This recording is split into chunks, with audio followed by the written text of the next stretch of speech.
Imagine a world order that feels permanent. An age of palaces, of bronze, of great kings who call each other brother in their letters.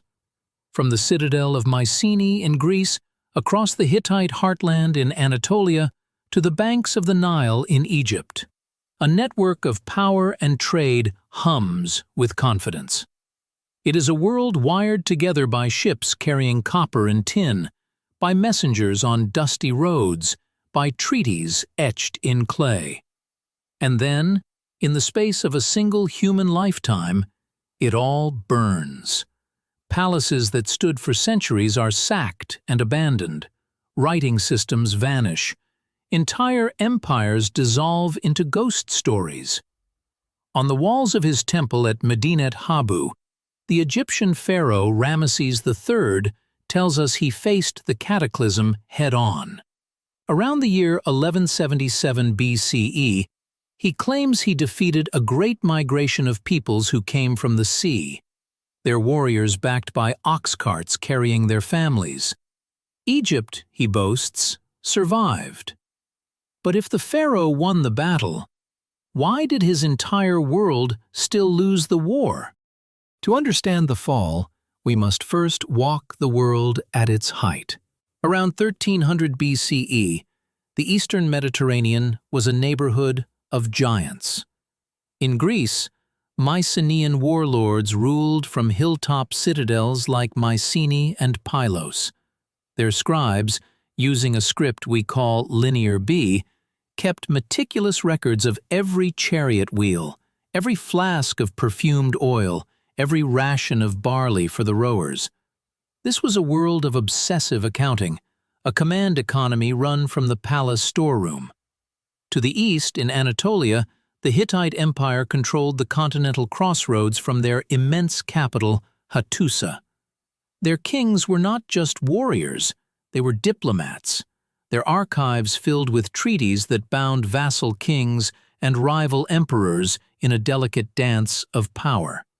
And to the south, the ancient kingdom of Egypt, under the pharaohs of the New Kingdom, projected its power north into Canaan, dotting the landscape with garrisons and governors.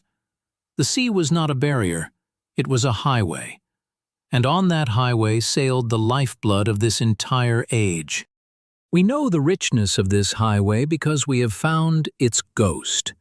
Off the coast of modern-day Turkey lies the Uluburun shipwreck, dating to around 1320 BCE. It is a time capsule of the globalized economy. On board was a king's ransom in raw materials, nearly 10 tons of copper, cast into distinctive ox-hide shapes for carrying, likely from the mines on Cyprus. And with it, a ton of tin, a much rarer metal, perhaps hauled from mines deep in Afghanistan. This was the perfect 10-to-1 ratio needed to forge bronze, the high-tech material that armed armies, equipped workshops, and adorned palaces. But there was more. The ship carried logs of Egyptian ebony, hippopotamus ivory, jars of terebinth resin from the Levant for making incense, Baltic amber, and even a golden scarab bearing the name of Nefertiti. This was not the work of petty traders. This was a royal consignment, proof of a stable, sophisticated supply chain that stretched for thousands of miles, all built on trust, treaties, and the predictable rhythm of the seasons.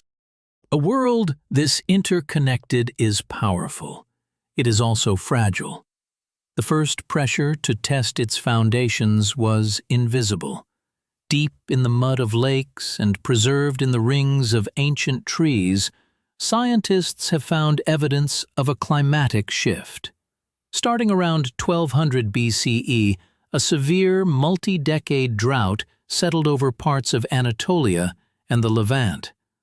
The testimony of pollen tells of forests shrinking as grasslands expanded.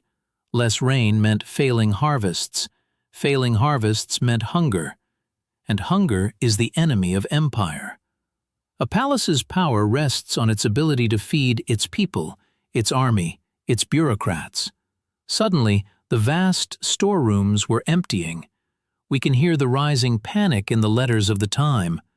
The Hittite king writes to Ugarit, a rich port city on the Syrian coast, desperately begging for grain shipments to stave off a famine. A world built on surplus was now living hand to mouth. As food grew scarce, so did loyalty. For generations, the great powers had used mercenaries to fight their wars. Men from across the sea, like the Sheridan, who served as Pharaoh's elite bodyguard. But when rations shrink and pay becomes unreliable, swords are for hire to the highest bidder. An ally one year could be an enemy the next. At the same time, the arteries of trade began to clog. Contrast the magnificent Uluburun wreck with another, the Cape Gelidonya ship, which sank around 1200 BCE, right as the crisis began. Its cargo tells a different story. Instead of neat bulk ingots, it carried a jumble of scrap metal, broken tools, old weapons, and mismatched pieces of copper. This wasn't a royal shipment, it was a tinker's workshop at sea, a sign of a world where new metal was scarce, forcing smiths to scavenge and recycle. The great supply chain was breaking down, and on the coasts, people were getting nervous. From the Mycenaean palace at Pylos, a clay tablet survives, baked hard in the fire that destroyed the city. It's a routine administrative note, assigning watchers to guard the coast. It was one of the last things the palace ever recorded. Then, the tremors gave way to the earthquake. The collapse did not happen everywhere at once, but it came in a devastating wave across a single generation. The Hittite Empire, weakened by famine and likely internal strife, simply vanished. Its great capital, Hattusa, was abandoned and burned around 1180 BCE. The archives fall silent. The empire that had challenged Egypt for a century was gone. On the coast, the city of Ugarit sent its final, frantic messages. The king, Amurapi, writes to his ally in Cyprus, "My father, behold, the enemy's ships came. My cities were burned, and they did evil things in my country." He explains his own troops are far away in Hittite lands, his own fleet patrolling the coast of Lycia.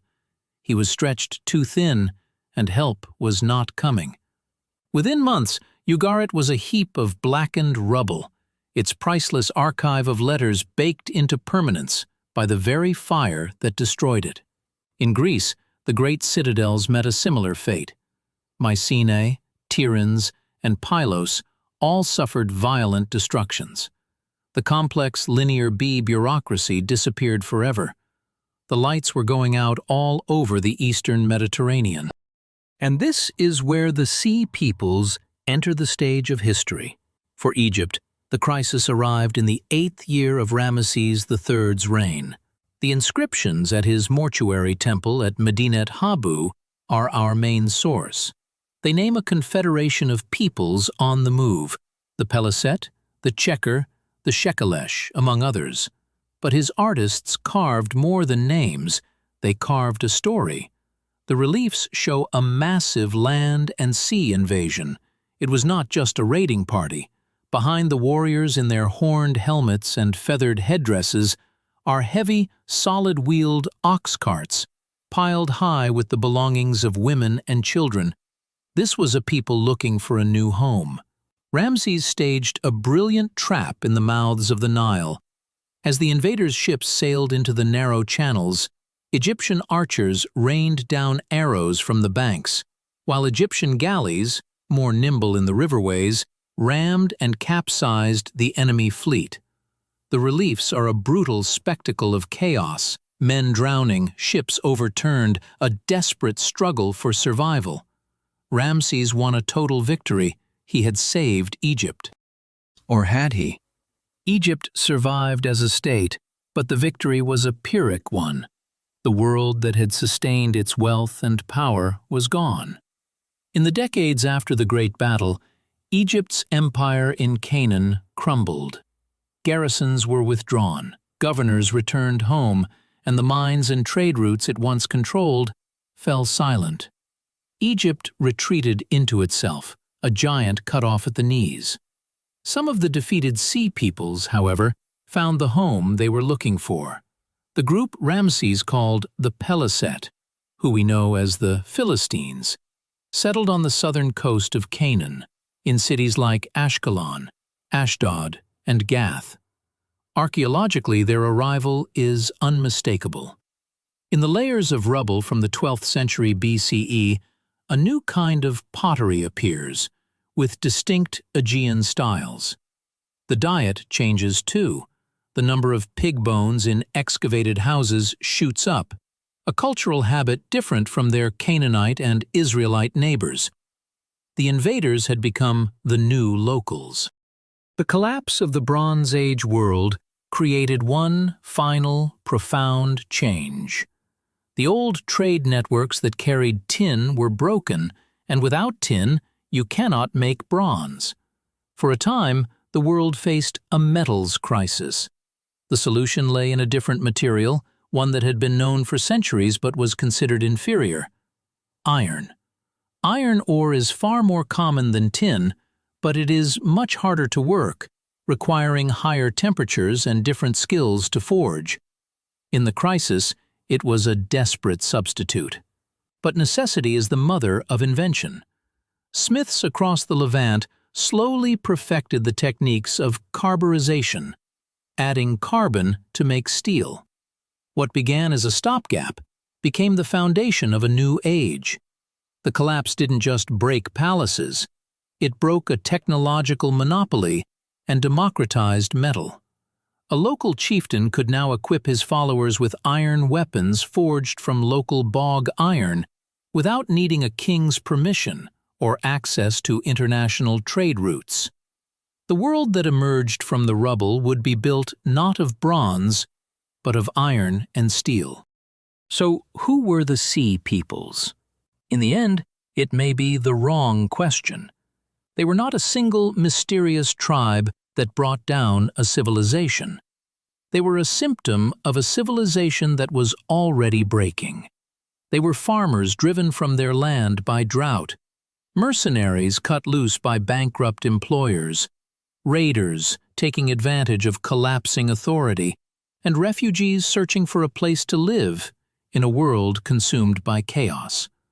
The late Bronze Age collapse was a systems failure, a perfect storm of climate change, famine, mass migration, political instability, and warfare, each feeding the others until the entire structure gave way. What remains are the echoes, the boasts of a pharaoh carved in stone, the last panicked letters of a dying city, the ghostly cargo of a sunken ship, and a charred layer in the earth beneath the quiet ruins of once mighty palaces. It's a reminder that no world order is permanent. Even the most complex and powerful civilizations are only ever 3 missed harvests away from chaos. Thank you for joining us in the twilight of the Bronze Age. The end of this interconnected world paved the way for the rise of new peoples and new empires, from the Israelites in the hills of Canaan to the Phoenicians on the coast. If you find these stories of how great civilizations fall compelling, please subscribe for more. Our channel is a catalog of collapses, from the jungles of the Maya to the streets of Rome. Until next time, remember that history is not just a story of what was built, but also of what was broken.